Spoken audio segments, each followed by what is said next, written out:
আমাদের দেশে একটা অন্তর্বর্তীকালীন সরকার আমাদেরই সমর্থনে প্রতিষ্ঠিত হয়েছে। জুলাই আগস্ট মাসে আমাদের দেশে স্বৈর শাসক পালিয়ে গেছে। আমাদের এই লড়াই ছিল ফ্যাসিবাদের পতনের জন্য এবং দেশে সত্যিকারের গণতন্ত্র পুনঃপ্রতিষ্ঠার জন্য। জুলাই আগস্ট মাসে আমাদের দেশে ছাত্র শ্রমিক জনতার অভ্যুত্থান হয়েছে, ফ্যাসিবাদের পতন হয়েছে, স্বৈর শাসক পালিয়ে গেছে। আমাদের দেশে একটা অন্তর্বর্তীকালীন সরকার আমাদেরই সমর্থনে প্রতিষ্ঠিত হয়েছে। তারা জোর করে বসেন নাই, আমাদের সবার সম্মতিতেই তারা দায়িত্ব নিয়েছে।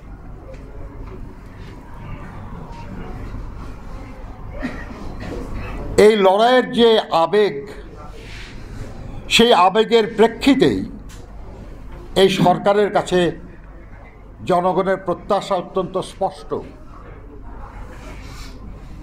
আমাদের এই লড়াই ছিল ফ্যাসিবাদের পতনের জন্য এবং দেশে সত্যিকারের গণতন্ত্র পুনঃপ্রতিষ্ঠার জন্য।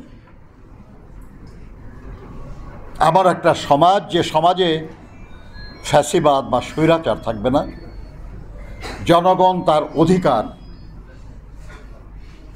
নাগরিকদের যে স্বাভাবিক অধিকার, তার সবগুলি প্রাপ্ত হবে এবং সেটা হবে একটা গণতান্ত্রিক পরিবেশে, একটা গণতান্ত্রিক সমাজে, একটা গণতান্ত্রিক রাষ্ট্র ব্যবস্থায়।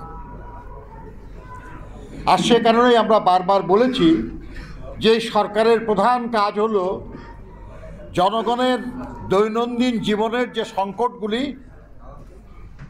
এইসব সংকট দূর করার জন্য কাজ করা এবং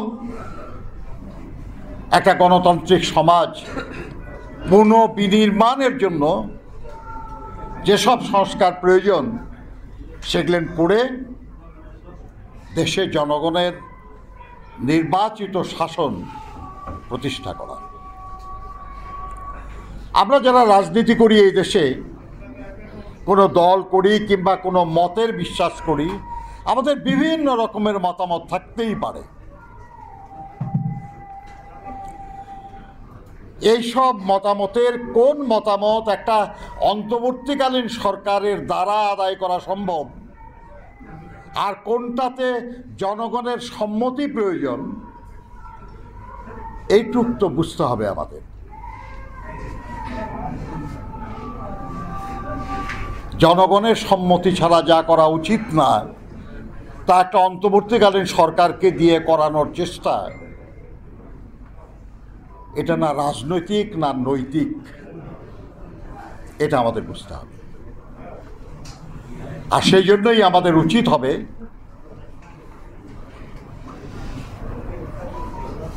যে বিজয় আমরা অর্জন করেছি, সে বিজয় যেন অর্থবহ হয়, সে বিজয়ের ফল যেন এ দেশের জনগণ স্থায়ীভাবে ভোগ করতে পারে।